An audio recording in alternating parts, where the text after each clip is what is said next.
Cancer healer center a new beginning.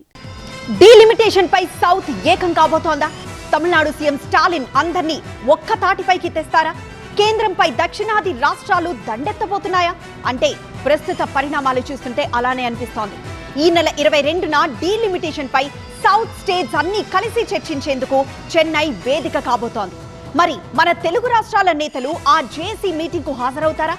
Delimitation పై ఒకటే మాట వినిపిస్తున్న రేవంత్ రెడ్డి, కేటీఆర్ చెన్నైలో చెయ్యి కలుపుతారా?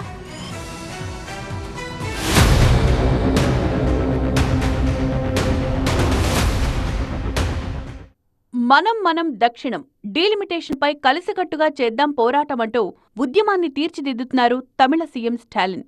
మొన్ననే చెన్నైలో అఖిలపక్ష సమావేశం నిర్వహించి అక్కడ రాజకీయ పార్టీలన్నింటినీ ఏకం చేశారు. ఇప్పుడు దక్షిణాది రాష్ట్రాలన్నింటినీ ఒక తాటిపైకి తెచ్చి ఉవ్వెత్తున ఉద్యమించేందుకు పక్కా ప్లాన్తో ముందుకు వెళ్తున్నారు. అందులో భాగంగానే దక్షిణాదిలోని అన్ని రాష్ట్రాల సీఎంలు, పార్టీ నేతలను ఈ నెల 22న చెన్నైలో జరిగే జేఏసీ మీటింగ్కు ఆహ్వానిస్తున్నారు.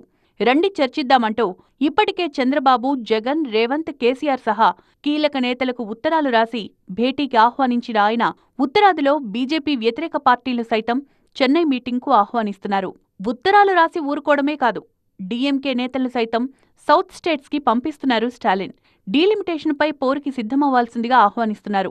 మొన్న వైసీపీ అధ్యక్షుడు, మాజీ సీఎం జగన్ను కలిశారు తమిళనాడు నేతలు. ఈ నెల 22న చెన్నైలో జరగనున్న దక్షిణ భారత అఖిలపక్ష నాయకుల సమావేశానికి జగన్ను ఆహ్వానించారు. ఇక నిన్నటికి నిన్న ఢిల్లీ పర్యటనలో ఉన్న తెలంగాణ సీఎం రేవంత్ రెడ్డిని డీఎంకే నేతలు కలిశారు. డీలిమిటేషన్ వివాదంపై నిర్వహించబోతోన్న జేఏసీ సమావేశానికి రావాలని కోరారు. అయితే చెన్నై మీటింగ్కు హాజరవుతామన్న సీఎం అంతకంటే ముందుగానే డీలిమిటేషన్పై తెలంగాణలో అఖిలపక్ష సమావేశం నిర్వహిస్తున్నట్లు తెలిపారు. ఆ మీటింగ్కి కిషన్ రెడ్డి రావాల్సిందే అని డిమాండ్ చేశారు. తెలంగాణ రాష్ట్రంలో ఉన్న అన్ని రాజకీయ పార్టీలను కూడా ఇందులో చర్చించదలుచుకున్నాము, అందరి అభిప్రాయాలు తీసుకోదలుచుకున్నాము. 22 తారీఖు నాడు తమిళనాడులో మేము వెళ్ళి మాట్లాడే లోపల తెలంగాణలో సమావేశాన్ని ఏర్పాటు చేసి తెలంగాణలో ఉండే అన్ని పార్టీల అభిప్రాయాలు కూడా తీసుకోదలుచుకున్నాం. ఇది ఒక రాజకీయ పార్టీకి సంబంధించింది కాదు. సౌత్లో, దక్షిణాదిలో ఉండే అన్ని రాష్ట్ర ప్రజలకు నష్టం. ఇది పార్టీలకు అతీతంగా స్పందించాల్సిన సందర్భం. తప్పకుండా పార్టీలకు అతీతంగా అందరినీ ఆహ్వానిస్తాం, including Bharatiya Janata party south. రేవంత్తో meeting అనంతరం అదే డీఎంకే నేతలు తెలంగాణ భవన్లో బీఆర్ఎస్ వర్కింగ్ ప్రెసిడెంట్ కేటీఆర్ను కలిశారు. 22న జరిగే మీటింగ్కు ఆహ్వానించగా తప్పకుండా వస్తామని వారికి మాటిచ్చారు కేటీఆర్.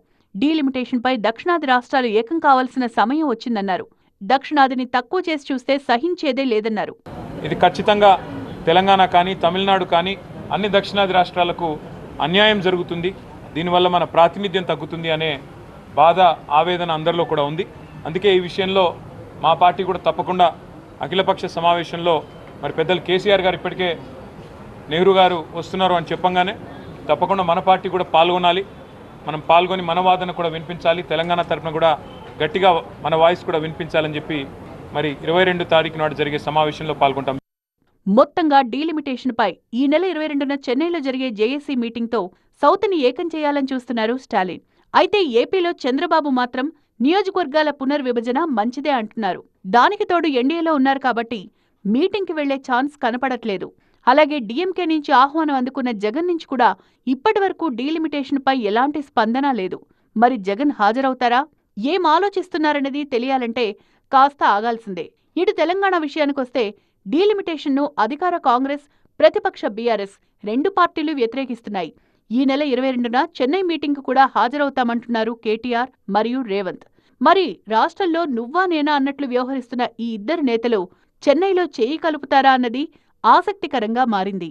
మరి చూడాలి ఏం జరుగుతుందో. Cancer healer center a new beginning.